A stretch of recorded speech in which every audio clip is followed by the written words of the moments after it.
Today's Thursday, December 6th. It's really going to expose my uneducated mess of a mind that I have in sports.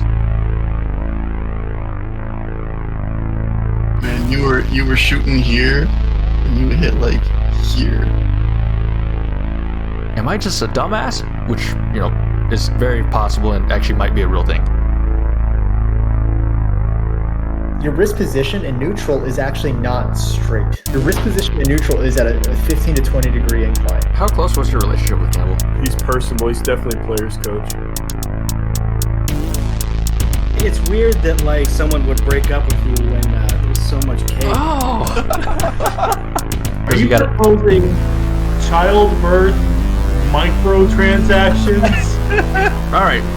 So let me tell you about the reproductive system. If the first thing that you notice during somebody's orgasm is the smell, there's some questions that need to be asked. Untitled After Dark.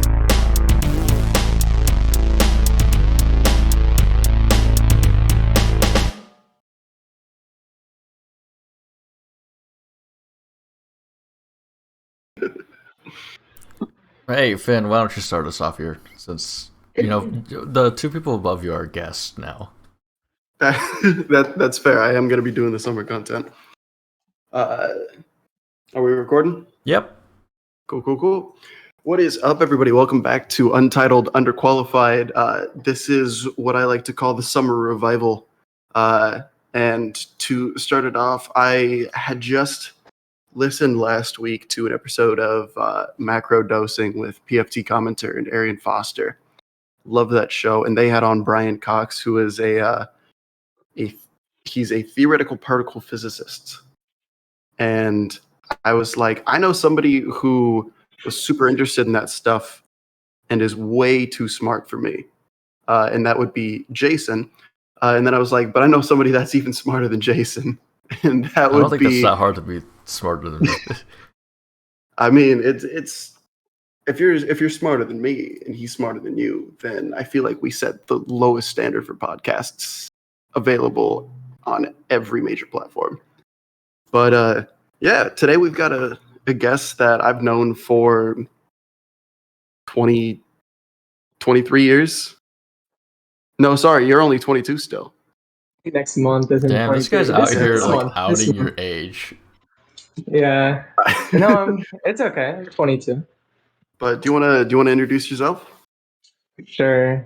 Yeah. My name's Nathan Spilker. I am a mechanical and aerospace engineer.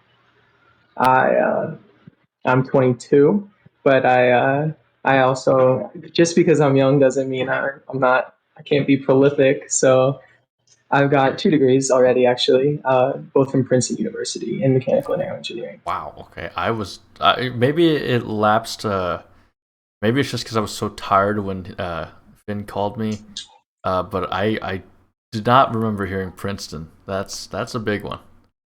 That's a big one. Yeah. And yeah, it's a little college in New Jersey. That happened to also be Ivy League. But yeah. Congrats to that, though. Multiple degrees on that. Thank you. My favorite scientist of all time went to Princeton for, I think it was his undergrad. Jeff Bezos? No, he's not my favorite. Unfortunately, he's my third favorite. He's my third favorite. Behind number 2, we've got Schrodinger. Love that man. He was full of ideas.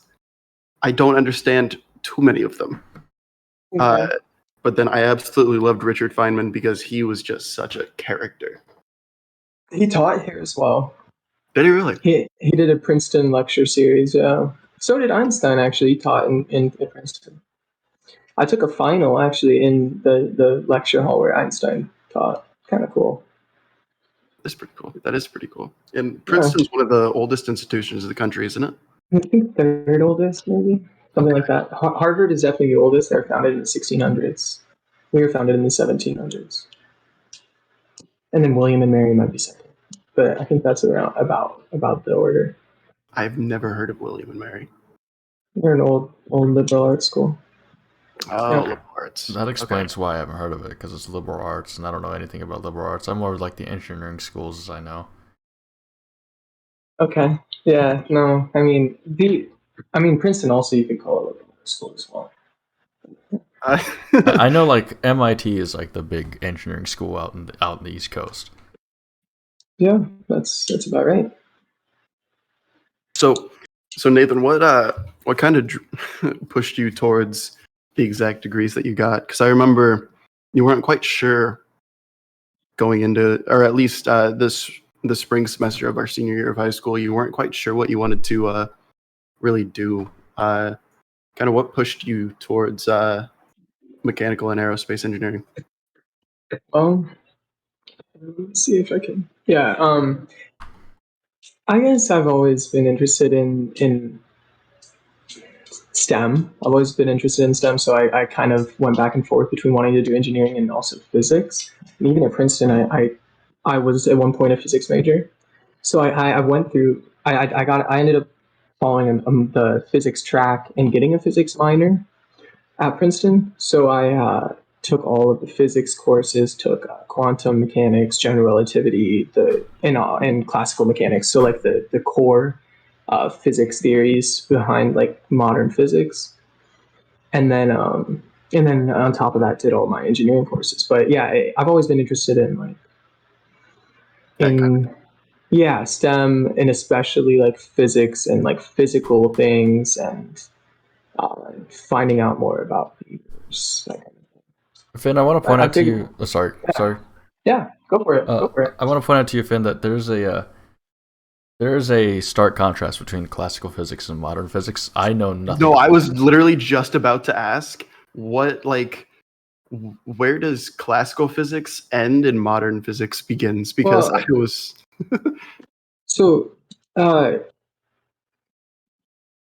like classical mechanics would be like Newtonian mechanics. So that's the theory of gravity, theory of like the forces, like the theory of how I mean, at one point in this was he came up with it, in the 1600s, I think.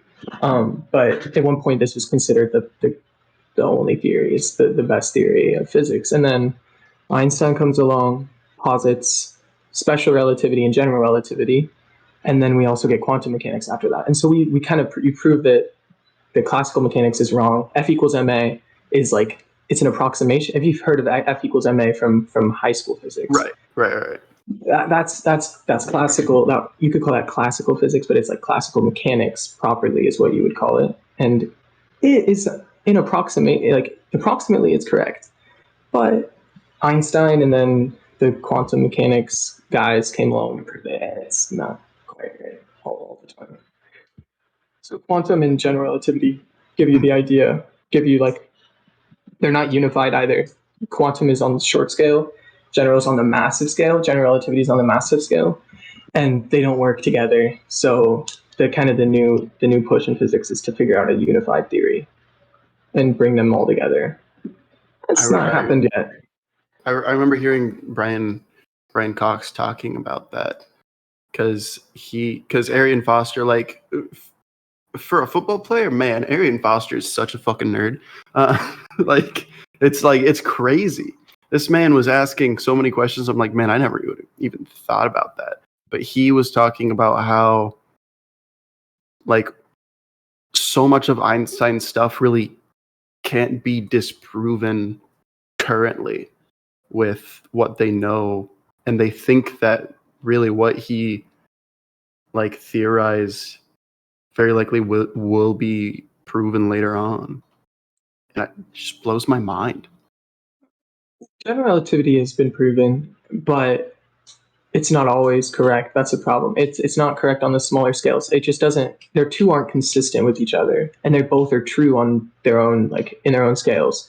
So at some point, you have to modify them both.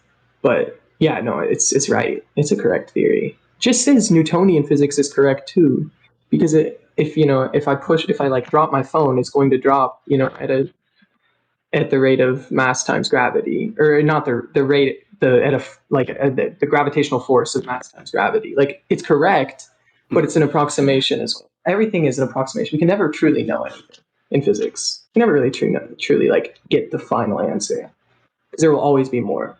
So it's kind of one of those things, and I guess forgive me if I'm being too like black and white here. Nothing can really ever truly be proven because something will always contradict it.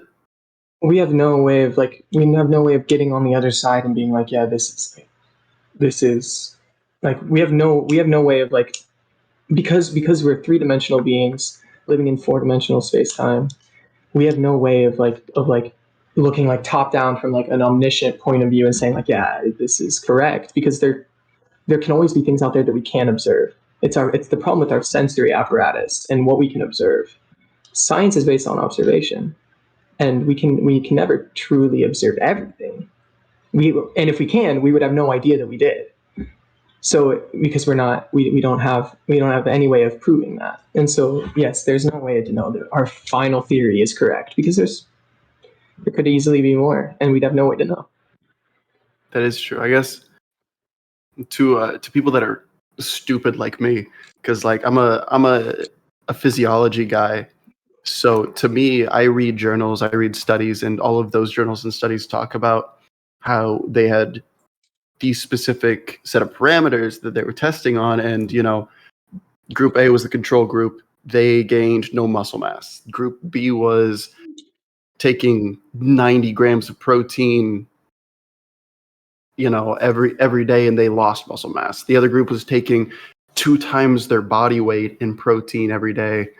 They gained 40 pounds of muscle mass, that kind of deal. And so it's like, it's one of those things where it's like, this was proven to be correct, but like, that's not going to work for everybody, because really you can't prove that one thing is in exercise science, we would say best rather than correct.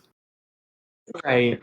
In all science, it's an approximate, like it's based off it's based off your What you assumptions. See. Yeah, it's based off observations, but also you have to make a ton of assumptions for any test, any experiment, and it's within the bounding box of these assumptions.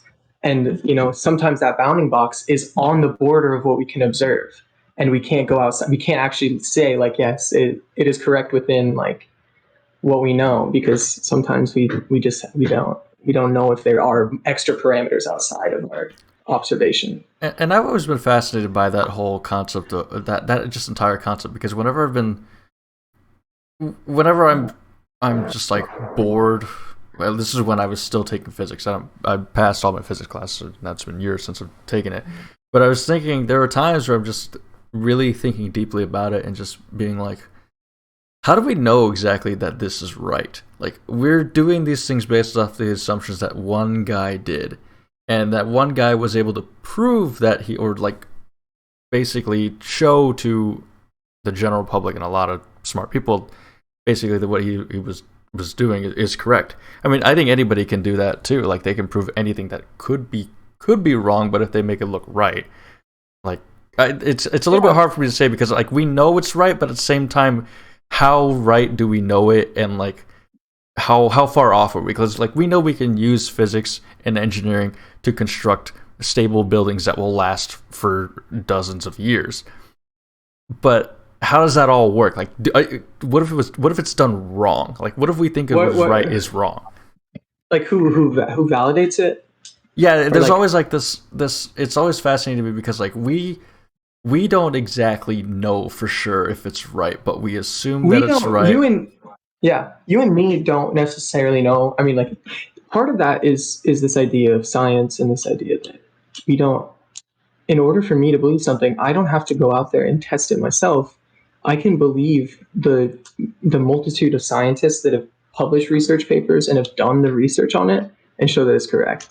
So in order to prove F equals ma, I don't have to go and get a stopwatch and get a known force and try and measure and show that this law is correct, because I do trust that after reading all this literature, and for this it's just a physics book, reading the physics book, that it is correct. But getting into some of these more abstract ideas, more obscure ideas about maybe some electron orbital in some isotope of radon. It's some quantum effect based off some type of magnetic field polarized in a certain way. Some researchers are going to prove that. They're going to publish findings, and in order for that to become like science, it's going to take more than just that one paper published. It's going to take multiple people trying it and seeing if it's correct. We see this now with like dark matter. We're trying to prove the existence of dark matter. One detector has detected it, but others are showing that they can't detect it. And so we're building new experiments to try and like prove the detection of dark matter. Is dark matter what we believe to be like pushing the universe apart, or is that antimatter? That's dark energy, actually. Dark energy. Okay. Well, dude, there's so much. Yeah, cosmology is kind of absurd, and I learned this in general relativity, but I think dark energy does contribute to the expansion rate, but there might be more behind it than just that. Because if I remember, I attended a lecture at Iowa State, where I was promised food afterwards, and I did not get the food, so I'm still not exactly happy that I went. But I attended a lecture where they were talking about the expansion of the universe, and they were like, basically, we're trying to give a name to what is pushing it apart because something is. And they were like, is it a physical thing? Maybe, we don't know. Yeah, I know the answer to this. It's called politicians. Ooh, that's a good one. I like that. Hey, look at that. Coming back strong. Okay. But like, no, that's basically just why I asked, because I remember hearing about that in 2017. There's a lot of different aspects to it. It's not just like a one parameter equation, but I think dark energy contributes to it. Dark matter is this matter that we see in galaxies when we observe according to like Newtonian, let's say according to general relativity, we see that there's this observed orbit rate that stars should have, this orbital velocity around the black hole at the center of their galaxy. And when we look at it through telescopes, we look at neighboring galaxies, say Andromeda Galaxy, we look at the orbital velocity of these stars, we see that they're not what we observe. We can't predict this velocity. It's not the correct velocity under like the current view of physics, with the amount of matter that we observe in this galaxy. So we posit, instead of changing our theory of gravity to modify this orbital speed and say, okay, now it's right, we say maybe there's just a ton of extra matter here, and it's dark matter that we can't observe. And that dark matter is causing these velocities to be different. And we say that we find that in order to make the calculations correct, there should be about 5 times as much dark matter in mass than there is regular matter. And it interacts very weakly with us. It's theoretically all around us, because there's a sphere of dark matter around the Milky Way galaxy. We haven't really been able to detect it yet. We're not sure we have, but yeah, that's the idea, is that it interacts very weakly with us, and it is around us. Okay. So to me, and again, I'm trying to relate it to people that are stupid like me, but to me that sounds a lot like the sliding filament theory of muscles, where we figured out that muscle cells move all but independent of each other. They're constantly not the cells themselves, the parts that make up the cells move independent of each other to expand and contract in order to actually produce, muscle movement inside of skeletal muscles. Now, it's smooth muscle and cardiac muscle. It's completely different. But it's one of those things where for a long time, they just assumed that it was one way, and they created the sliding filament theory. Eventually, we were able to observe it, right? So let's say that we observe dark energy, and then it's one of those things where it's like, okay, this confirms that it's not possibly. Right. I mean, the idea is that instead of just abandoning everything we know, we look for something new. We say, yeah, we look for something new. It might be really hard to observe, but maybe it is there. Which makes sense. Because what I've learned through science is that we don't want to abandon what we know because what we know is technically provable to a point. It's on the right track always. It's usually you're never going to have to go back to square one. All these new theories have to, and there's this idea in physics, and we don't have to talk about physics all the time. I know more about engineering, to be honest. But we can, if we all these new theories that we find in the limit of, say, and this is calculus speak, but this is true in the limit of, like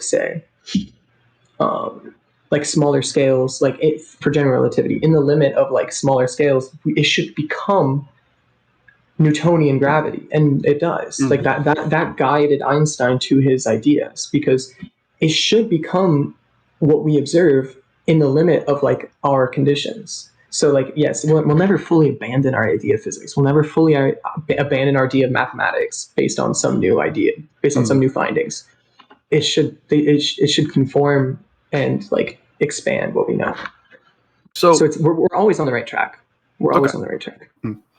So speaking of gravity, I kind of wanted to shift into something that you're definitely a lot more familiar with.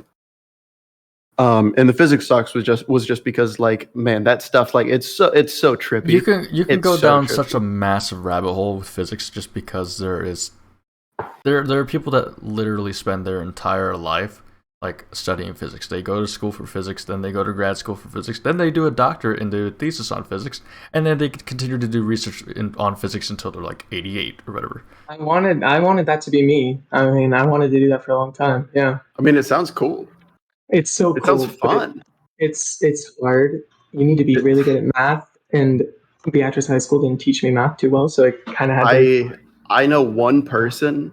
I genuinely know one person that was better than you at math, and he, I believe, is an economist now in Lincoln. So who's that? That would be the man that just visited me on Friday. That would be good old Noah. Yeah, maybe. I got to cook him a filet mignon on Friday, so that was pretty fun. I think I might have surpassed him in math skills now. Oh, at this point, probably. I hear competition. That's what I hear. That's what I'm hearing. It was something. I've taken quite a bit of math. It was something, Mr. 33 ACT versus the 34. Yeah, damn, I can't even compete with that. Dude, I got a 34 times in a row. I'm not touching you guys. Well, I'll say this about the ACT, and then we'll transition into engineering here. Because, here in the Midwest, you have to take the ACT to really get into engineering school. They also take SAT scores, but we're weird in the mid. I don't even know if they still do the ACT. I have no clue, but it exists. Yeah. Yeah. So most high schools take the ACT instead of taking state standardized tests now. In the Midwest. In the Midwest, yes, in the Midwest. Standardized Kansas, Iowa, Missouri, and Nebraska all do the ACT instead of taking a state standardized test. On the East Coast, no one has ever taken the ACT. Yeah, they do the SAT Everyone's over taking there. SATs. Yeah, you had to take which? I took SAT subjects. Yeah, which subjects? I took Math 2 and Physics. Ah. Yeah, I will not be sharing. I don't even remember my scores. But the SAT and the ACT, that's a whole can of worms. I'll just say this about the ACT is that, and any standardized test, it's not a measure of how people. When you're in high school, people are always comparing. Oh, I got this on the ACT, blah blah. You got this. Oh, you're a fucking dumbass. The ACT is really just a measure of how well you can take a test, not how smart you are. And that's just with any standardized test because they're standardized. They're predictable. So, if you want to know how bullshit the ACT truly is, you get a 32 on the math section without answering the last 12 questions. And the last 12 questions are the only ones that are junior and senior level courses in most high schools. Yeah, not even Beatrice. So there's some that I couldn't even answer based on Beatrice math. Yeah. From my high school, which is where we went to high school. But it's not. It's highly. I mean, that's why a lot of schools are getting rid of the standardized testing requirements, because a lot of kids from underprivileged backgrounds, they have no chance. They don't have a chance to compete with kids from prep schools on these ACTs. So yeah, no, it Yeah. doesn't matter. I took 2 standardized tests when I was in high school. I took the ACT first, and then I took the good old college board. Well, actually, I took the AP exams too, but the college board PSAT, the National Merit Scholar, or whatever thing like that. Basically, the test that is like that test is truly a measure of how rich you are.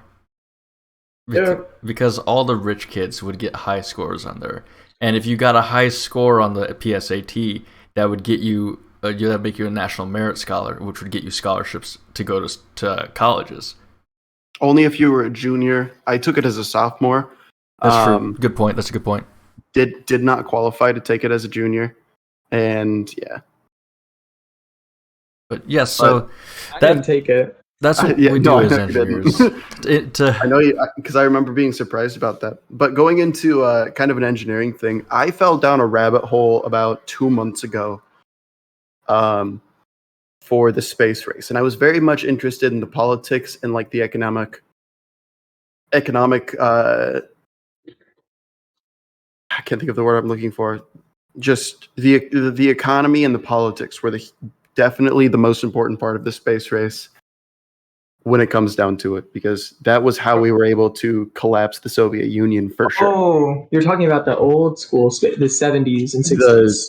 Yeah, the original space race, and how I remember reading something about how V2 rockets were literally the reason that we were able to get into space as just a species, period. Nate, this is all you. I'm an electrical engineer, so I can't really do anything to add to this. Hey man, the most I've ever done when it comes to science is compile data when it came to how much people are able to squat. Oh, so you're an MIS major. But so are you? I mean, that's a good point. I mean, this is just history now, but you know, the V2 rocket, the German rocket, which is what you're talking about, right? Mm-hmm. That essentially, this post World War II, we took all these German scientists who were like, I mean, they had some really, really good aerospace engineers, being the most famous, right? And we took them over. We made them a part of NASA. They didn't go on trial. We didn't really care. We kind of just gave them asylum, honestly. And our space program was like, I mean, they're the reason our space program is what it is. At least why it became what it was in the 60s and 70s. Yeah. Briefly, I want to interrupt here. So you're saying that the Germans were on trial, like NASA? Is that, or I feel like there's some disconnect in my brain about what we didn't put the Nazi scientists on trial that we took because we knew that we could use them, right? It's kind of like how Japan and their what was that super awful? It was like Operation 731 or something like that, where they did all of these horrible medical experiments on people. They froze somebody's arm, like just their arm, and then hit it with a hammer until it shattered. But like none of those scientists went on trial because we were like, for war crimes, because we were like, give us the data that you got from that, and then we'll just let bygones be bygones. And then we integrated like a ton of their aerospace engineers into NASA. I mean, they were on payroll, but we brought them in, and they were doing experiments here. And unfortunately, like that's one of those things that's a very political thing. It's the reality of war is that the most progress that you will ever see scientifically will always happen during war times.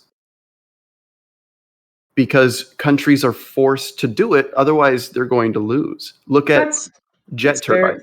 But that's in select industries. That's not going to be in like theoretical physics. It's not every industry. It's in typically aerospace, yeah. Definitely in aerospace and mechanical engineering, definitely. Finn, I'd make the argument it was especially true during that time period because that time period was a big boom in knowledge and learning a lot of different things and figuring out a lot of different things. I mean, America had our Industrial Revolution, late 1800s, early 1900s, and then really we didn't find out a whole lot. We had just created the car.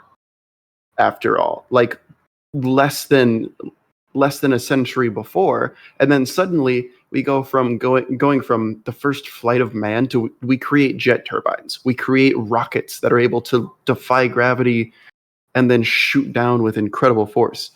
And the point that I was trying to make with the V2 rockets was that Russia also had quite a few, but they had a distinct advantage at the beginning of the space race, which I don't know if you've ever heard about. Yeah, they were the first to do almost everything except land on the moon. But I can't remember his name now because this was months ago that I was reading about this. I fell down the biggest rabbit hole ever. Who was it? The first man in space? No, it was a man who figured out how to get. It wasn't get out of the atmosphere. No, it was how to create an engine essentially that was able to propel something where there was no atmosphere. So are you saying like overcome? So nothingness. Overcome like the vacuum of space. Move in the vacuum of space. All you need is a rocket engine to do that. But he was the one, and he died in like 1936. He died before World War II. A Russian guy? Yep. I wish that I could remember his name. It's probably the Russian, the guy that wrote kind of the first rocketry book. His name started with a T, I think. That seems possible. Yeah, I know nothing about aerospace and rockets. Shilkovsky? Yeah, that's him. Yeah, that would be him. Yeah, that's like the very first rocketry book. I mean, not the very first, but that's like the class. I've read it before. I literally read the book. No, I had figured that you had heard something about the, or at least I was hoping. I had no clue. The rocket equation is literally attributed to him. It's called the Shilkovsky rocket equation. It's called. I mean, I can't share I could share my screen, but there's no reason to. But it's kind of the equation that tells you how fast a rocket's going to go, and he posited it. Yeah, it's used all the time. It's used all the time in rocketry. And if I remember correctly, he had made it in the study of trying to figure out how, like, because if I remember correctly, at that point we knew that space was a vacuum, that there was nothing there, or at least we had assumed that there was nothing at all. And because like a rotor, like a plane which uses a rotor, just to like kind of explain it in very simple ways. Sure. Like a rotor blade, like on a propeller aircraft. It's just like a fan essentially. It takes air and it blows it behind you. So the only way you can move, we have to go back to physics again for that, is F equals ma. We need to accelerate some air and push it behind us. I mean, it's just like getting up from a chair you push up on, and you have internal friction in your muscles, but you push up on something to get out on the ground with your legs. When was the first airplane built, or when the first flight happened? 1911. Yeah, 1911. Did we know? Wilbur Noble, right? Yeah, did we know about the Bernoulli principle at that time? Because the Bernoulli principle, I think, is the one where that generates lift, right? That's Bernoulli. You could say that. The Bernoulli principle is like pressure and velocity. It relates pressure and velocity. Okay. Are you so it's kind of a fluid mechanics idea, but yeah, you could probably deduce why you can get lift from an airplane wing with Bernoulli's principle, but I have no clue what that is. I stopped trying to learn physics after I lost Jeff. You need to go to fluid mechanics for that. Yeah, that was an early at Iowa State. That was an early physics 2 concept. I don't really know how to. The way that I think about it, which could be incorrect, is that like the velocity, the shape of a wing is attributed. They make it that way because of the velocity of the air going over the two surfaces, the top of the wing and the bottom of the wing, and then I think it's the pressure increases. I think at the bottom of the wing, and that generates lift. I think that's how it is. Yeah. Bernoulli's principle is like a really old concept, though. It's like 1800s. Okay. 1700s. But yeah, I mean, they didn't really know how to make. I don't know if they designed even the wing very aerodynamic, like in a very aerodynamic way. But yeah, From you're that, right that from the photos low there, speed air and high speed air. it doesn't look very aerodynamically sound to support the Bernoulli principle, but they made it work somehow. The first aircraft, or So sorry, is the the Bernoulli first plane. principle the one? So is the Bernoulli principle the one where they have like the things going over and under something on the diagrams? Okay, just wanted to make sure that I was on the same page because again, kinesiology guy here. I study the physics of the movement of the human body, and that's like the most I get into that kind of thing. I think The idea is that you exchange pressure for you exchange velocity for pressure in it, like, and then the pressure will then push. High pressure on the bottom of the wing, low pressure on the top of the wing is going to give you lift. And I forget if that's a linear relationship or not. I don't remember the actual equation. It's not. It's not. P plus 1/2 rho v squared. Okay, so it's an exponential. You quadratic. Quadratic, technically. Yeah. Sorry, exponential is the one that has e to the something. Yeah. So Nathan, question, and I'm trying to relate it to something that is relatable to you. Did you ever attend any of the science camps that ESU5 put on? I don't. What is that? What? ESU5. Do you remember Dave Henning? I remember Dave Henning. Okay. I think him and I think Matt I did Gerber. I think I did some summer camps with that. But they would host them at the high school, and they had one year they had us make rockets, right? I remember I got paired with Bryce Party. That was fantastic. He literally looked at me and went, "You make it how you think it needs to be made." And I was like, "Okay, I'll tell you what to do." And he goes, "Great." I knew nothing about physics. I think that was 6th grade. Yeah. So I mean, but there were quite a few of the rockets that would just spin a lot and then crash really hard, right? They wouldn't go up very far, and then they would crash at a super like acute angle, basically. Yeah. So like, what would make a rocket or a missile do that? Okay. So, I guess we can get into the basic principles. Okay, let's do it. So, the idea. So let's just say we're doing model rocketry. So you have no control. So my side of like a missile would be to control the missile, and to do that, I use either. There's usually two like good ways to do it. There's one is control surfaces. So like on a plane, you have elevators, ailerons, and rudders. They're like that's the idea that you can tilt these control surfaces and steer your plane, and you have full control over the plane.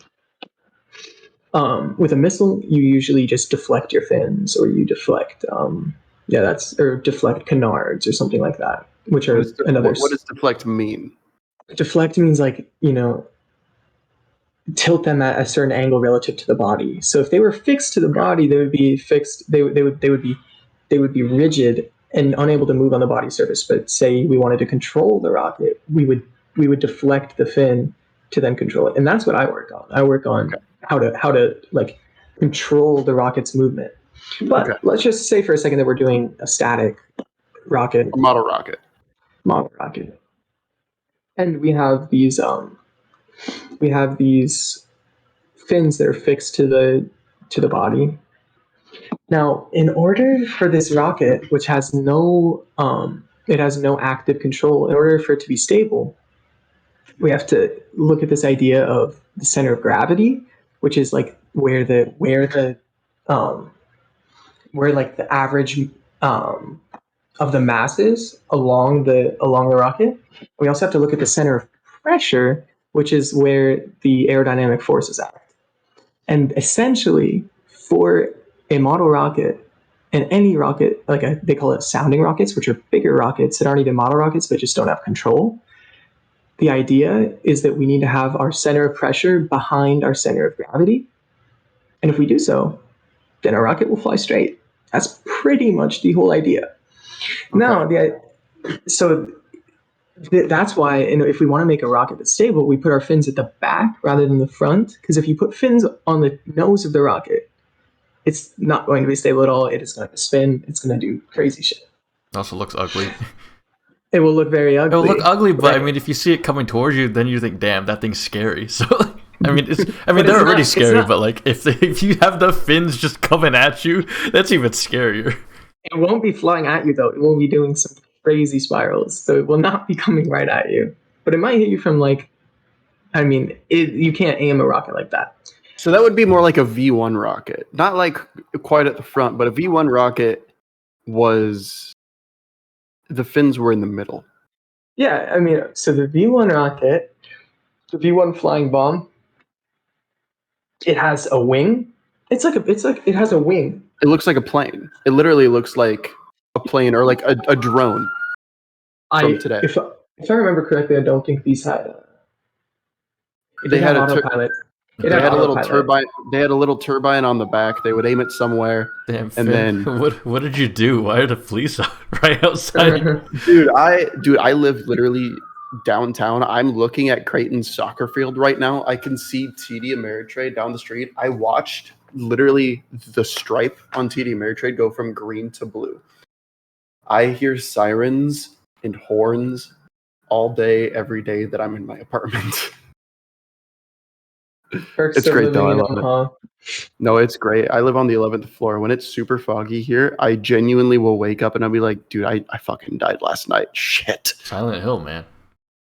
I mean, when I lived in LA for a year, I would hear like gunshots would be like a normal occurrence. Yeah, that's like a normal occurrence. Yeah. I mean, for me, luckily, I live in a more not like well-to-do area, but I live in an area where you're not going to find a lot of that. I live catty corner to Central High School. Mm-hmm. And like I said, I live just 2 blocks away from Creighton University. So like I'm good on that front, but I will hear gunshots pretty regularly at both my work and at my apartment. I lived in a pretty decent area of LA too, and I lived in Hollywood, but there's still gunshots everywhere in LA. Yeah, but that I feel like with that one, it's more so just a population thing. You know, I feel bad for you, Nate, that you lived in LA because I mean, I guess no matter how much money you were making, because Jason's a Republican. So no, that's not. That's not. No, I'm messing. Full disclaimer: I don't align with any political party, but I digress.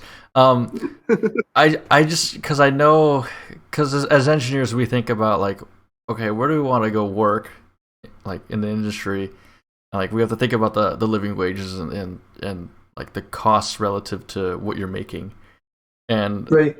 California's I don't ever want to live in California, just because of like how much you have to make. Cost of living? Yeah, so like in order for you to make the equivalent of like $60,000 in Iowa, you need to make like $136,000 in California.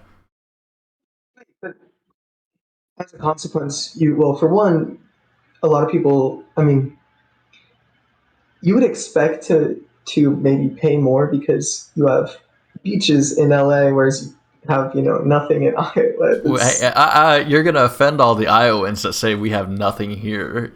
You're gonna offend. Well, you don't have beaches. You don't have beaches. No, you don't have beaches. That's what I meant. No, we have. No, but they have the Field of Dreams. We have beaches of corn and bush light because I'm just trying to satisfy all the Iowans that might listen to this. Which I currently have the corn can. But I mean, I interviewed for a few aerospace companies in Silicon Valley. So I interviewed for Joby Aerospace, they're a flying car company, and these startups are going to pay you a lot. I mean, yes, it's the most expensive place to live in the country. It is the Bay. The Bay is the most expensive place. But starting salary, I was, they said I would be making closer to 150, 160. Like that's why you get paid more to live there. Yeah. They have to pay you more basically if they want to keep you on. Yeah, I mean, rent is $2,500 to $3,000. Yeah. Dude, I wish that I could have made that much last year. I think that I think I personally topped out at like 16 grand, and then my company topped out at like 450.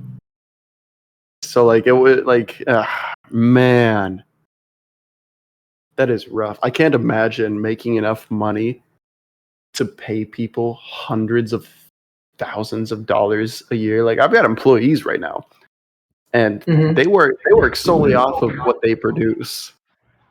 Like they understand that, but like, man, I can't imagine making that much money as a company. These startups have tons of money when they IPO, and then now it's harder now because tech is getting destroyed in the stock market. But yeah, back in like, I don't know, 2021 even, I mean, these companies were soaring. All of these electric car companies, flying car companies.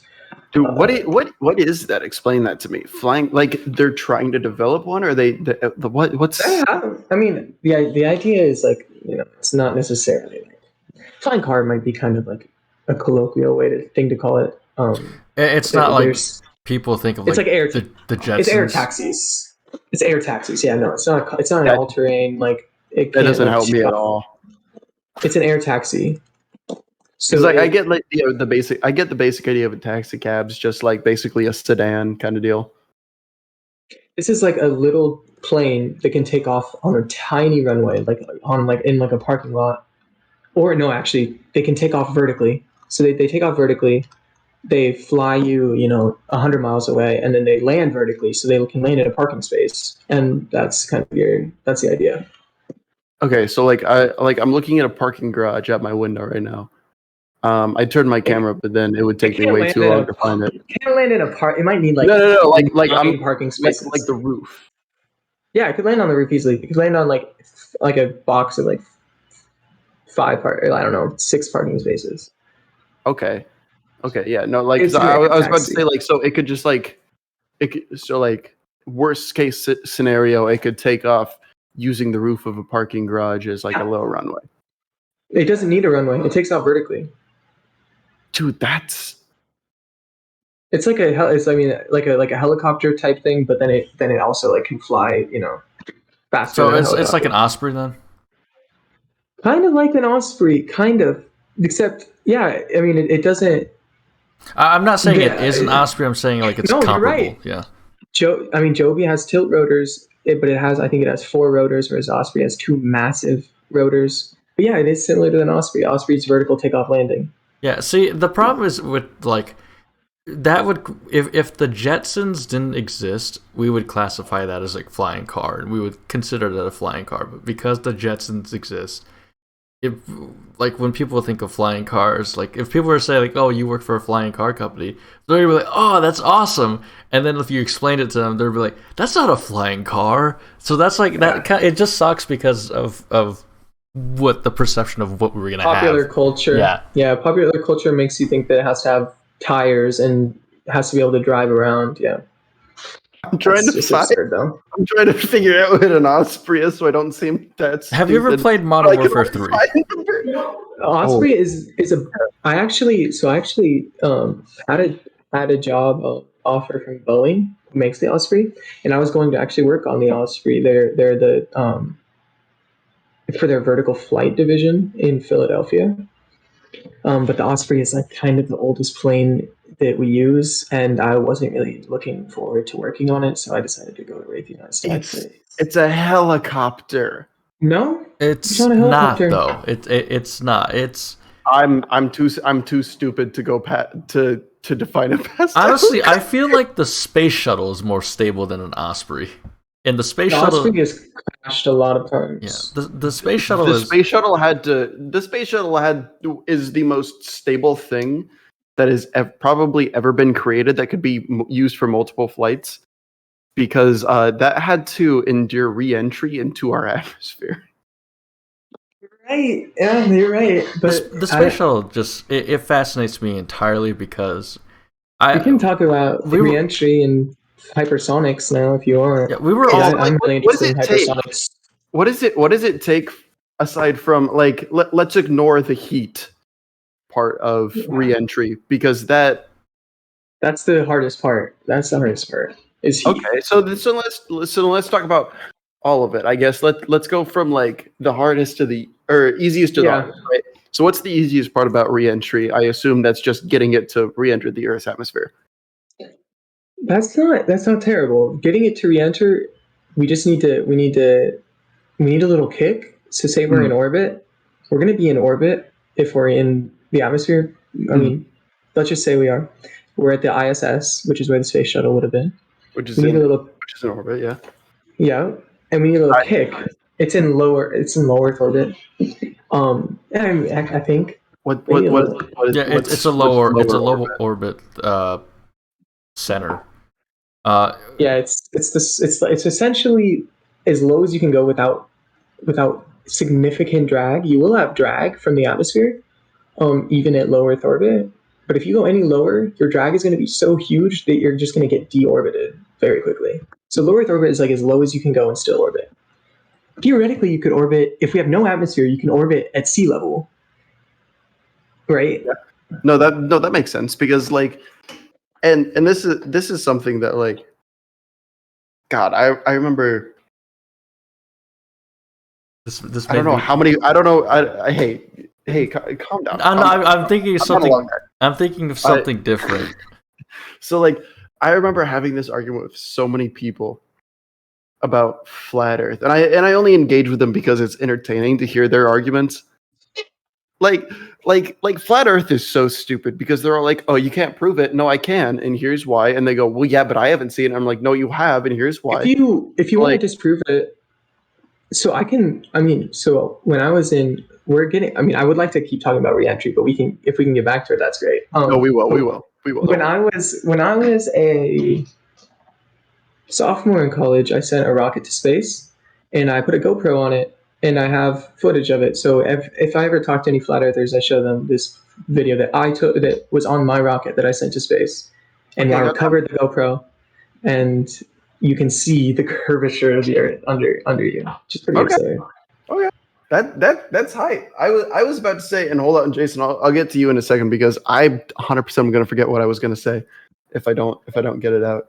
I mean, you know me well enough, Jason. You should just start taking down like anytime you have guests on, you desperately need to have post-it notes and just write. Dude, my whole thing today was like I'm gonna do some last minute research that I was gonna do today, just because then I would remember it like better.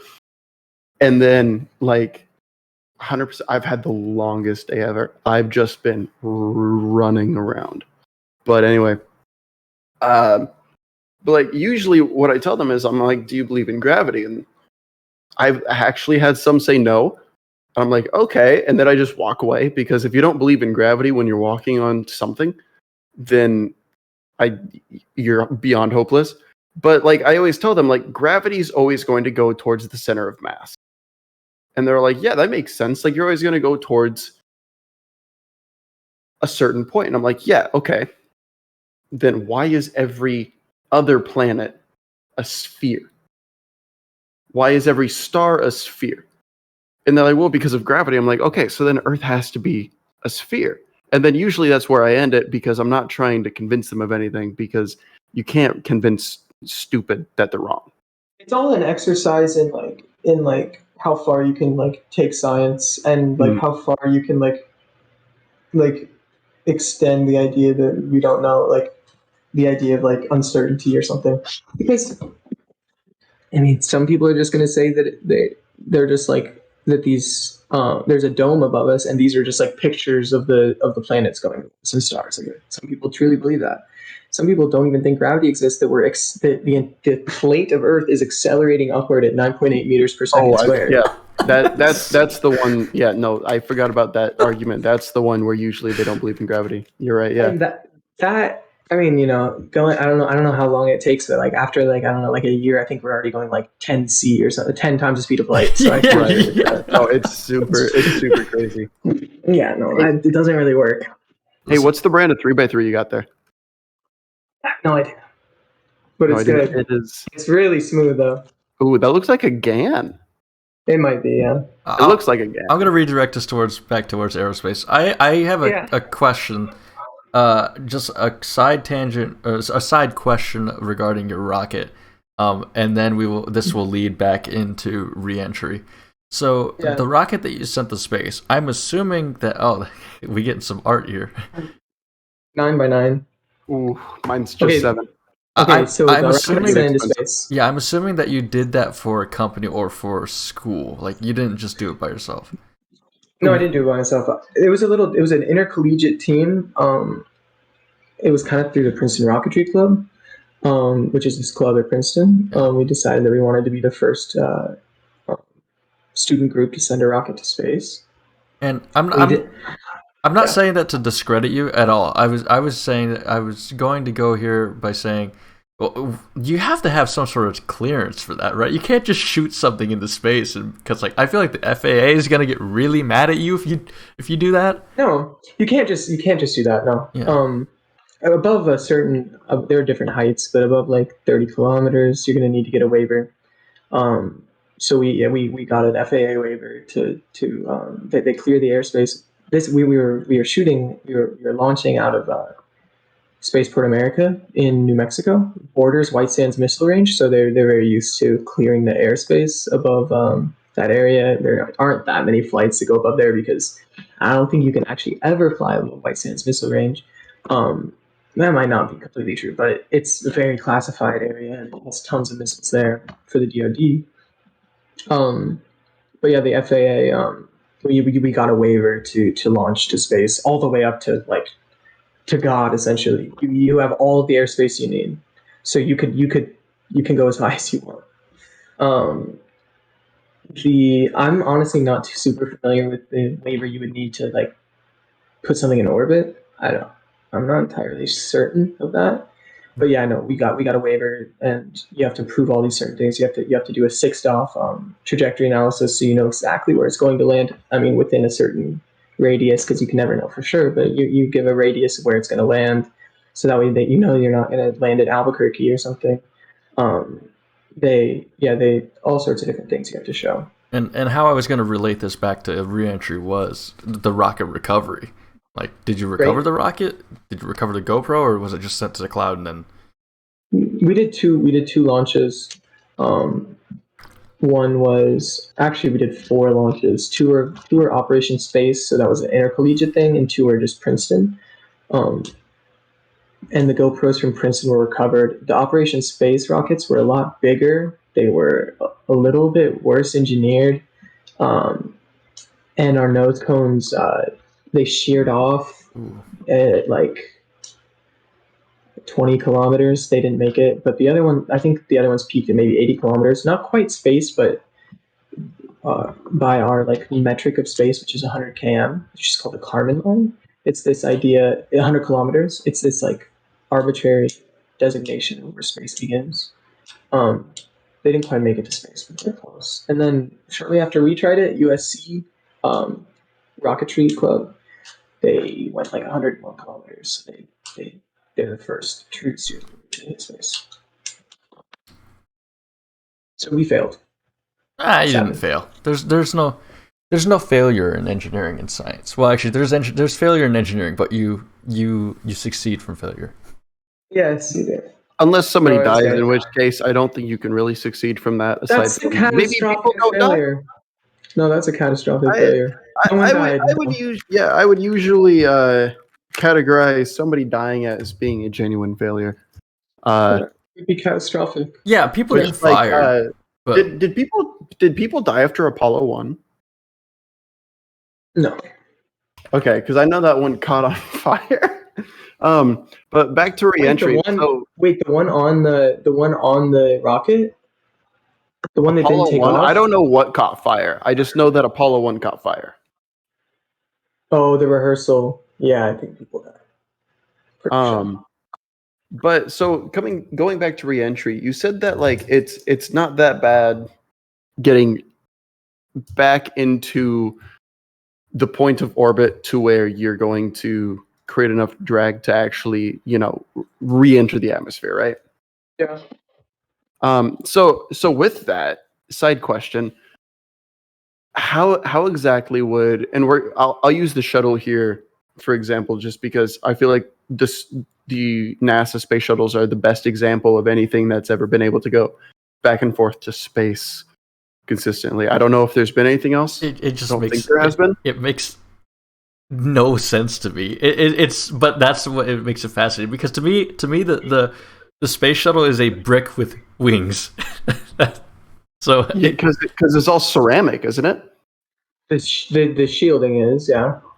The ceramic, you can't. So the idea, I mean, this is a very hard materials challenge, because for structure we need.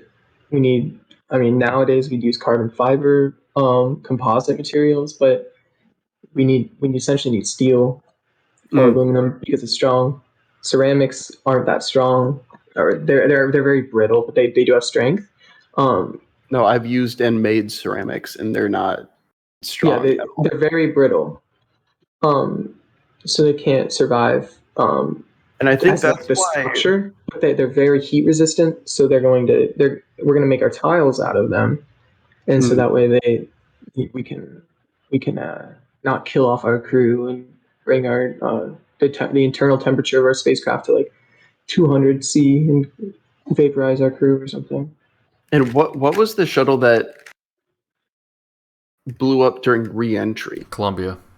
Or no, sorry. Yeah, that was Columbia. Yeah, that was Columbia. No, it was Columbia. The one that blew up after takeoff. Columbia was the one that that disintegrated in re-entry. Because I remember thinking shit, Nathan, were you on 6 North or 6 South? North, I think. North with Mrs. Henning? Yeah. Okay. So I remember on the anniversary of both of the space shuttle incidents, because she ran a space unit in her science class. I remember her talking about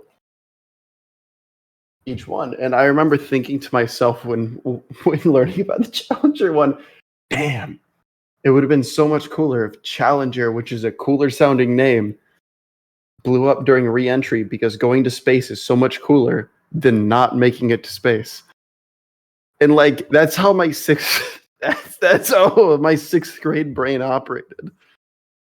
And it was Columbia that Thanks for that. It's fucked. It's fucked. My engineering brain is more of like, why would you ever like I would rather go to space. I mean, come on. Dude, Big Bird was supposed to be on Challenger.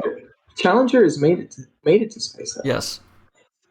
Did it? There were 4 shuttles. No, it did. But no, I mean like when it like not that day it didn't. No. Yeah, that day it didn't. No, STS something. I don't remember what, because the space shuttle missions. Die, it's one of those things where it's like if you die in the military, it doesn't matter how much you've done, they're going to remember you for your last thing. And I'd rather die doing something cool. But that's 100% just my 6th grade brain being all like, man, I wish that Challenger blew up upon re-entry. Well, Challenger. The problem with Challenger was the solid rocket boosters, the SRBs. The SRBs, which was really that's Columbia. That is Columbia. Columbia started shedding its ceramic tiles, but no, the SRBs were an absolutely. I mean, I would never ever fly on a solid rocket that large. What is an SRB? Solid propellant. It's just a solid rocket booster. So nowadays, if you look at the solid propellant, because you're not talking about liquid oxygen, because liquid oxygen was what they used for the most part, right? Or am I wrong? No, they use solid rocket boosters for the entire space shuttle missions. What was the makeup of the fuel? Ammonium perchlorate. So it's what's used in it's a very common solid fuel. You have the oxidizer and your fuel mixed together, so you can you give it a flame and it goes. You don't really have great options to throttle it. You kind of have what you have, but they're dangerous. They're very dangerous, and I would never ever fly on a solid rocket that large. I would never fly on a solid rocket. Probably. But nowadays, SpaceX uses. I mean, SpaceX. We've been using liquid a lot. Apollo flew on Saturn V, which is a liquid. I think it was kerosene, liquid oxygen. So, This, so yeah, okay. So you said that SpaceX uses a solid. Aside no, from SpaceX does not use solid. no, it doesn't. SpaceX uses liquid. They used to use methane, liquid oxygen. Now they're going to Kerolox. Is that safer? I mean, Liquid inherently, none of it's safe, right? It's pretty safe. Yeah, it's pretty safe. Well, I mean, like at the end of the day, anything that's flammable is not going to be safe. Well, I mean, per se. in that mindset, then it just depends on what your definition of safe is. Then for this question, I mean, SpaceX has had no deaths. I mean, they're a very safe rocket company. I mean, with all of the orbital insertions they've done, they've taken 3 NASA crews, I think, up to space now. I mean, they're pretty good. I guess the only danger at SpaceX would probably just be sexual harassment. All right. Wow. That's true. Sorry, That's we're very topical here at Untitled Underqualified, which this is actually the first episode second episode where we've had somebody that's actually qualified to answer questions at all. The first episode would be my personal favorite episode, the one I was most excited for back when I had the world's worst internet. Because thank you, Windstream in Beatrice, Nebraska. When we had Dr. Jordan Tsai, which that episode is available to view on our YouTube channel. Always got a plug. But so coming back into orbit, all you got to have is a little bit of kick, you said. Okay, yes. And then you can create enough drag to get basically into reaction. Yeah, so drag is needed, but let's look at it very let's be precise with it. Sure, absolutely. If we're on a trajectory to go toward Earth, we're gonna impact Earth. The idea is we don't want to impact at Mach 10. We don't want to impact at Mach 20. When we start, we're gonna be at around Mach 26. That's the idea. So we need to go from the point of re-entry to impact. It would be Mach 26. We need to go from Mach 26 at re-entry to around Mach 0.1, 0.05. Even if you land at Mach 1, you're going to die. Yeah, right. So we need drag to slow us down. That's the drag. The idea is we need to optimize this flight path so we can slow down from Mach 26 to impact velocity, which we want to be around 10 meters per second or less. We want to make it so we don't decelerate too fast, because if we decelerate at 20 Gs, everyone inside is going to die. So we need to decelerate it max 5, 6 Gs. I mean, maybe 7, 8 if we really want to hurt if we want them to maybe go unconscious. But question. Yeah. And this is to relate it to me because I don't know. I don't know. What's the difference between Gs and Mach? I know that Mach is the speed of sound. Mach 1 is where you break the sound barrier. Yeah. But it's like 6 and miles an hour. And G's are G's refers to the force of gravity. So what's the real difference there when it comes to actual physics or mechanics? Well, velocity is completely relative. We don't feel velocity. Our Earth is moving at 200 kilometers a second. Sun relative to the center of the galaxy is moving at an absurdly it's moving very fast. So we don't actually feel velocity. It's completely relative. We actually do feel acceleration though, and G's are an acceleration. Yeah, isn't G fry you? G is the measure of the rate of change of acceleration, right? That's what a G is. G is just a measure of acceleration, not the rate of change. So that would be jerk would be the jerk rate of is change the of rate acceleration. Okay. Yeah, but that we're not too. I mean, it actually you do actually need those higher moments of acceleration if you're doing like moon landing. You actually do need to care about jerk and jounce or whatever, but it's not super important in physics. But acceleration, Is that I because of don't the want reduced gravity? it's just because of controlling in the really like in the really reduced atmosphere in the So very yes, but not no. dense. Yeah, it's more about the So atmosphere. yes, but no. Okay, so Yeah, yes, but sure. no. So the Yes, but no. way that I just said it is super simplified. Okay, so like and like velocity, we don't feel velocity because, which actually I would It argue seems like that we you're do. It wrong. seems like we do. It seems like we Like do. when you're But I walking can forward on explain a why. moving bus. And you feel When you're walking forward on a No. moving bus, you Right. feel a lot.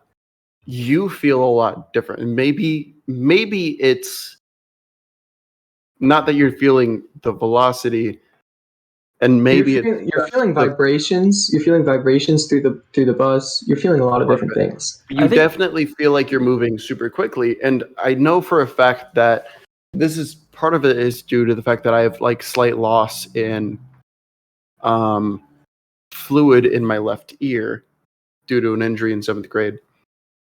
But like I will always feel with movement kind of different on one side, right? No matter what you observe, it doesn't even matter if you're a complete beast at like, it doesn't matter at all if you like know whatever you think you know about velocity. Velocity is only measured relative to something else. So it doesn't even there's no difference to like if you're in space, if you're in the vacuum of space and you're moving 1 meter per second relative to me, or like a fraction of c relative to me, which is the speed of light. If you're moving 99% of the speed of light, you're going to feel the same. You're going to feel exactly the same.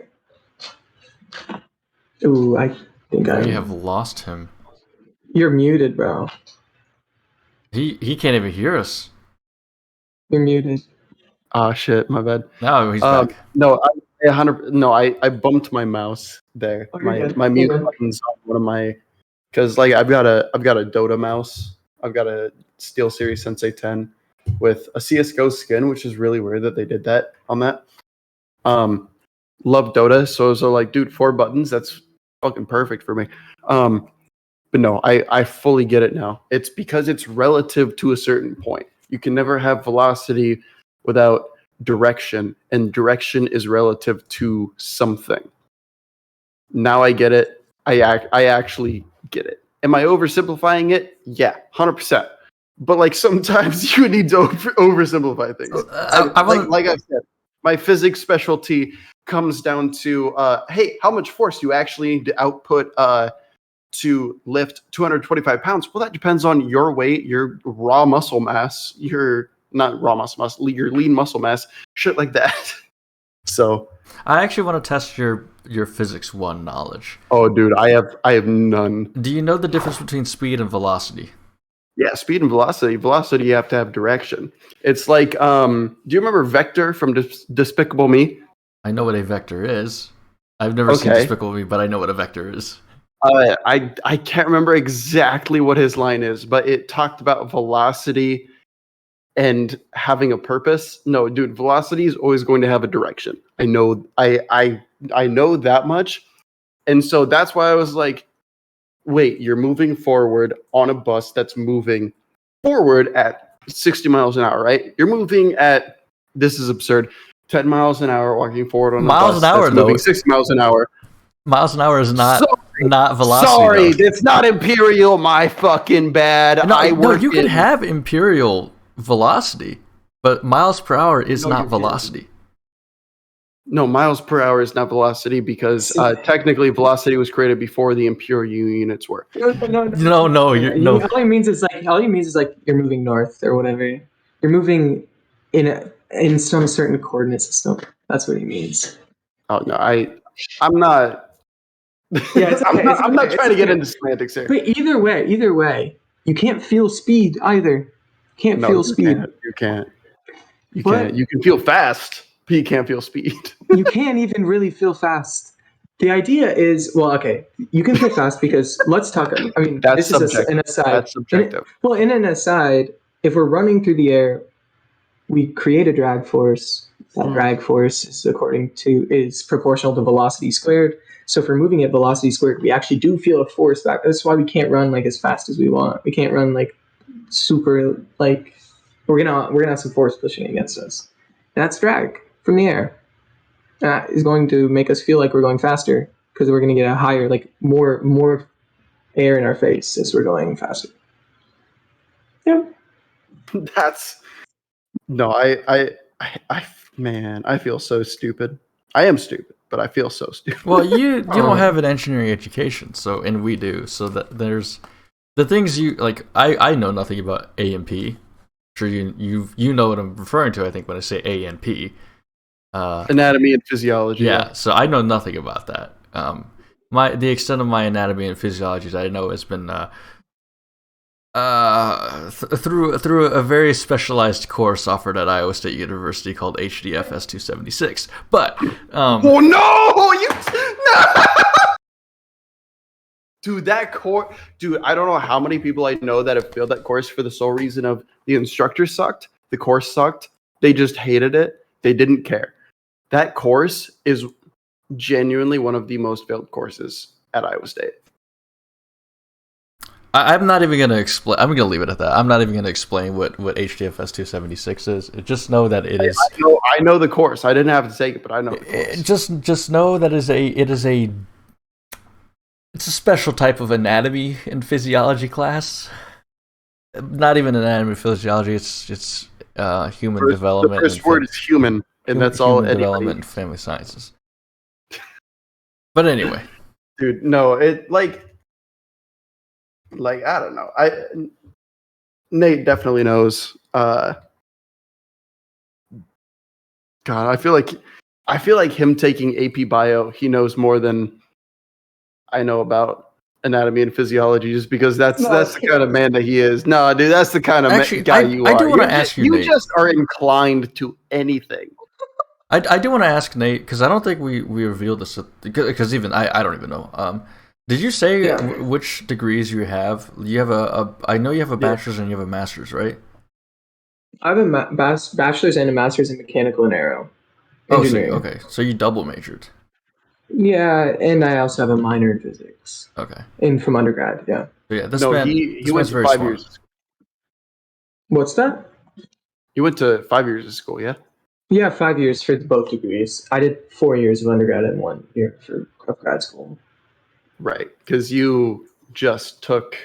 I mean, I'm sure. Did you take what, an average of 18 to 21 credit hours per semester? We don't go by credit hours, but at Princeton you take if you're doing like a liberal art, if you're doing or like a humanities, they call it AB, Bachelor of the Arts. You do about 4 classes a semester, and if you're doing a BSE, which is a Bachelor of Science and Engineering, then you do about 10 or like 5 classes a semester, 10 classes a year. And so for the past like 5 years, I've been doing 10 classes a year. I don't know, probably took like that sounds kind of rough. That's like 21 credit hours per semester ish. Well, yeah, with labs and everything, it's a lot. I mean, I would take like 3 lab classes a semester sometimes, so it's a lot. I think people really underestimate like how much added time labs take. Like it's a 3 hour block. Yeah, 3 hours minimum. Yeah, it's like a 3 hour block, but like in a lot of schools, that a lab is like 1 credit added. But it's really like the difference between like 15 credits no lab and 13 credits 2 labs is quite a lot. Yeah. I don't really love the credit hour thing, and that's why I like how Princeton does it, where it's more just based on courses you take. And I mean, it's a 1-for-1 thing. You have to take 32 courses, and you have to meet like distribution requirements. You have to do all these different things, but you have to take since it's a liberal arts school and it has this academic stature, you have to be taking you have to take 1 philosophy course, you have to take a epistemology course. You have to do all sorts of different stuff. Epistemology, ethics and ethics and morality. You have to take like epistemology is just philosophy. Epistemology is It's like theory of knowledge or something. The theory of knowledge. Yeah, no, that's exactly what, dude. That. Oh my god, I took a ton of developmental psychology courses, and that was already fucked. I can't imagine them talking about like, hey, so here's the theory of what we know and why we know it, but also you learning what you know and why you know it. That sounds beyond. I took quite a bit of philosophy at Princeton. 2 or 3 courses. I've always personally hated philosophy beyond like personal philosophies. Because like personal philosophies, like I definitely adhere to Richard Feynman's philosophy of like, if you're going to do something that you love and do something that you are able to know that you can have fun with. And like he said as much in his autobiography. I've read his autobiography like 3 times. Mm-hmm. If you go back and I don't know if she's still there. If you go back to Beatrice High School and ask the librarian who checked out Richard Feynman's autobiography the most, it was me. Because it was a minimum of 3 times. Because it was so much fun reading his stories, right? But like he straight up said, if you do something, make sure it's something that you love doing. And that's why I ended up in kinesiology, because it's just such a broad field. I love all of it, aside from occupational therapy. I genuinely hate occupational therapy. Mm-hmm. It's too generalized for me, in my opinion. Or not too specified, sorry, for me. But I also know that I could have fun doing exercise science. Like I started my own online coaching business. I'm doing well. I'm doing well. You know, when you have 4 employees, you're doing okay. You're doing good. But like, I mean, unfortunately for tax reasons, I can't take money out of it. But like, that's besides the point. But like, then I love psychology because I like to know what people are thinking, and the reason that I like to know what people are thinking is because of sports. Iowa State doesn't have coaching psychology as an option, so I was taking developmental psychology because I wanted to know how young athletes were thinking, right? What was really going through their minds. And I have most of my clients are below the age of 16. I've got about a little over 600 clients right now total. I only deal with certain ones. Specifically, I only actually work with transgender ones for the sole reason of I personally want to work with them and figure out what works best for both male to female and female to male transgender clients when it comes to specific goals. And it's my business. I feel like that's fair. And at the same time, all of them are below the age of 20. I have one that's 19. And just listening to this, like her talk, it's like, man, this is incredible to learn. Because I feel like as a scientist, you should never stop learning, whether it be from somebody or something, period. Mm-hmm. I don't think that's strictly confined to scientists. It's not. I think it's just confined to everybody. I think everybody should continue the pursuit of learning. Like everyone is also a scientist, though. I think everyone is. I mean, science. You could honestly, you can branch it out a lot further than like what it's the idea that the science of linguistics. Right. I mean, in the end, we're all just we're observing things and we're trying to figure out how the world works around us. I mean, most people are trying to do that. Almost all people. Some people aren't. But... Everybody. But hey, we need to finish this topic, and I'm just going to let you talk. Okay. Re-entry. We talked about getting into the atmosphere and then the materials, ceramics to steel or aluminum, right? Okay. So let's keep going from the simplest to the most complex. So we talked about G loading. G loading is important. We need to keep that to a minimum. So that's based on that. And all of this we can do. So I took a course in part of my master's. I took a hypersonic reentry vehicle course, which is just exactly what we're talking about. We designed a ballistic reentry capsule. So like the Apollo reentry capsules, or if you've ever seen a SpaceX reentry, the Dragon capsule, like those. But this is a little bit different than a shuttle reentry, which is a lifting body, and it has wings. It's a little bit of a different problem, but it's similar issues. It's like similar things you have to worry about. Once we find out that the G loading we're good on G loading, we do this with computer simulation. So we make a few assumptions, saying maybe that say we can represent the coefficient of drag of our vehicle with like one value. We do some simulations. We find out that yes, these values are great. We have fine G loading. We decelerate fine. Now what we have to do is we have to design our TPS, which is thermal protective system, and that's where you get the heating problem. And that's really the hardest part. So the TPS for reentry is going to be where all the money and all the research is going to get sunk into. And you do heat transfer equations. You do integrate the heat transfer equations numerically, see how the heat goes into with different materials, different thicknesses of materials, different layer types, and eventually you're gonna finally find something like we did in our class. Find something that works, and then you're gonna fly it and hope it works. That's what I would do if I were designing a vehicle. So was that like your final project then? Like, or was it just like a course where there was like no exams, one project, that's the entire thing?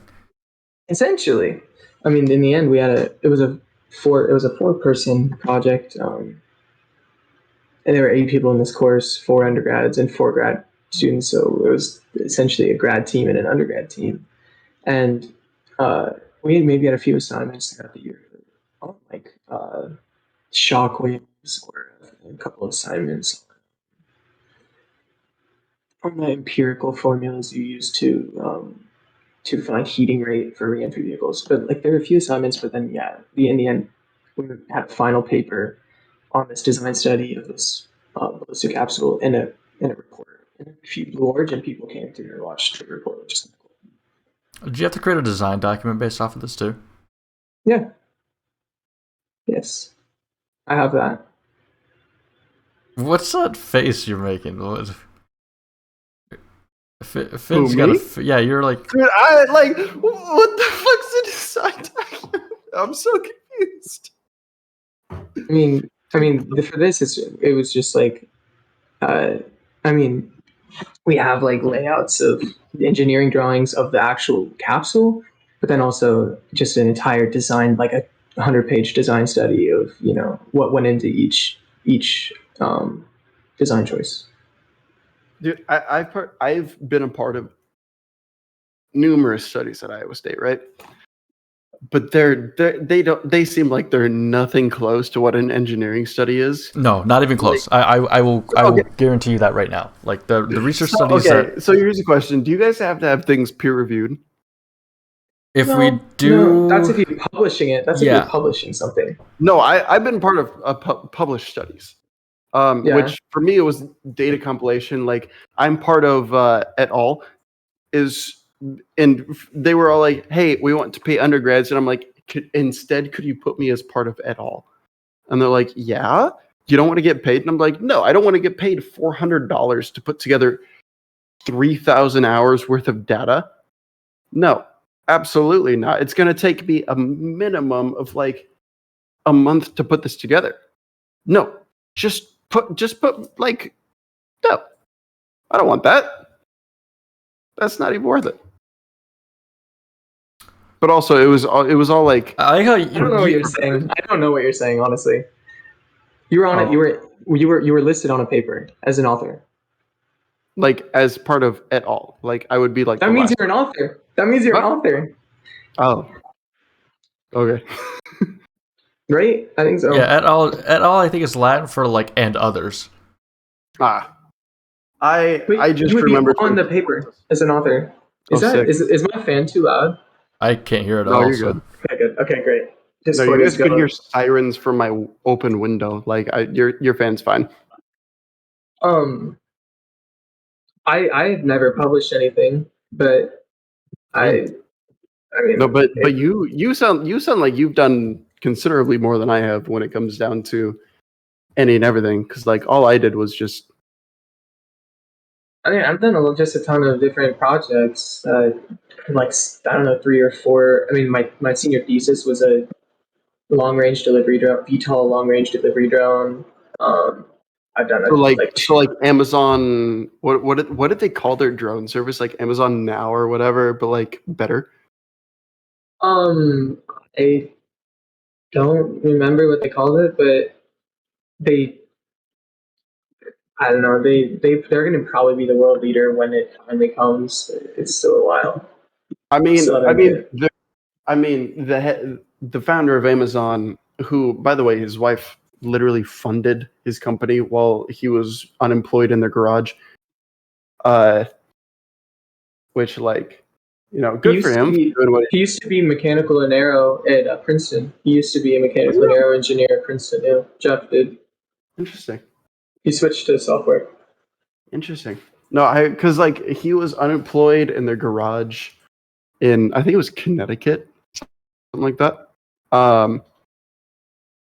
Until he finally like got it off the ground, and it was like just because he was only selling books at the time and whatnot. But like, he ended up going to space in the world's largest penis. Like, the world's biggest dick went This is what to I come space back in the to. world's biggest dick. Yeah, he did. Dude, that design. Hey, what do you think about the design of that rocket? Because it looked straight up like a penis, and I'm very confused. It's just a capsule. It's like a little bit larger diameter than the width of the rocket. It's fine. But it had It two doesn't go boosters. that high. Like it was a dick and balls. It's the Blue Origin. What do they call it? Like it wasn't just The new Glenn. The new Glenn only has one booster. Really? So it was just a gigantic penis. Interesting. Oh, it's not the new Glenn though. They don't fly on the new Glenn. Where do they fly? On the space tourism. I don't know. It's okay. We don't have to. I don't know. It space travel is such a crazy topic. It is such a wild thing to me.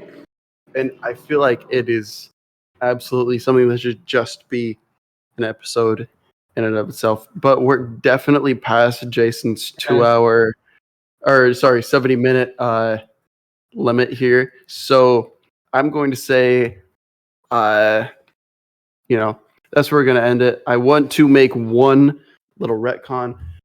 Richard Feynman went to MIT for undergrad and was told by a professor that he needed to go somewhere else for his graduate degree because he said that he wanted him to experience other professors, mainly because at institutions that are as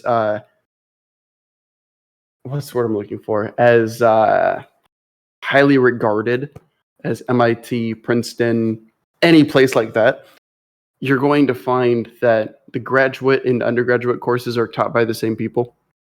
And so, Feynman went to Princeton for his graduate degree. So you are my second favorite Princeton graduate student by far.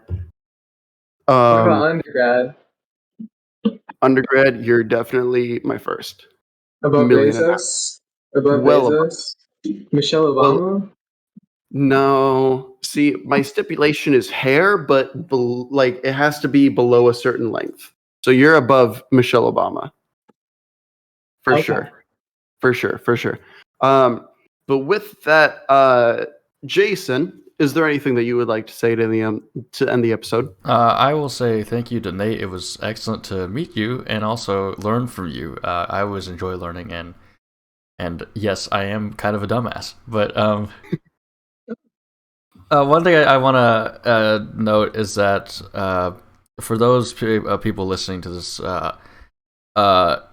and have listened to us in the past, I will be taking a step back from this role, and anytime that I'm on here, I am now a guest on these. No, absolutely not. No, it's still you and me. It is. Don't I'm just fucking a say guest that. Nope. because my life has changed quite a bit since the last time we were on air. So yeah, Jason finally graduated. Everybody, round of applause for Jason. This is actually false. I graduate in December. So shut the fuck up. But Jason has a job inside of his degree, which is more than I can say for myself, and that's amazing. That's all I really have to add for perfect. Because if I assume it is my understanding that Finn will be taking over and doing more episodes over the summer. Absolutely. Nate, is there anything that you would like to say? No. Nothing. I think I've said a lot already. I'm good. I mean, you were the one that we wanted to say the most. Nothing you want to plug. Nothing you want to promote. No, I'm good. All right. Okay. Hey. With that, hey, I want to thank everybody for listening and or watching Untitled Underqualified Podcast. We're on YouTube under youtube.com/a bunch of numbers and letters. I can never remember it because I believe it's just a bunch of U's and E's and random numbers, and that's just how it goes. You can find us on Spotify, Apple Podcasts, any other major platform that you want to find us on. If we're not there, hey, shoot me a DM on Twitter. At Skeetup, and I'd be more than happy to fight for us to get on there. Yeah, this episode was not sponsored by anything other than me just wanting to talk to a friend that was, or at least I call him a friend. I don't know if he calls me a friend. That was super, super, super qualified to speak on something that would make this one of two episodes that actually had somebody that was qualified to speak on what they wanted to speak on. And with that, I want to just wish everybody a good night and say, roll clones. Am I supposed to say it now that I'm a guest? Or Roll credits, baby. Let's go.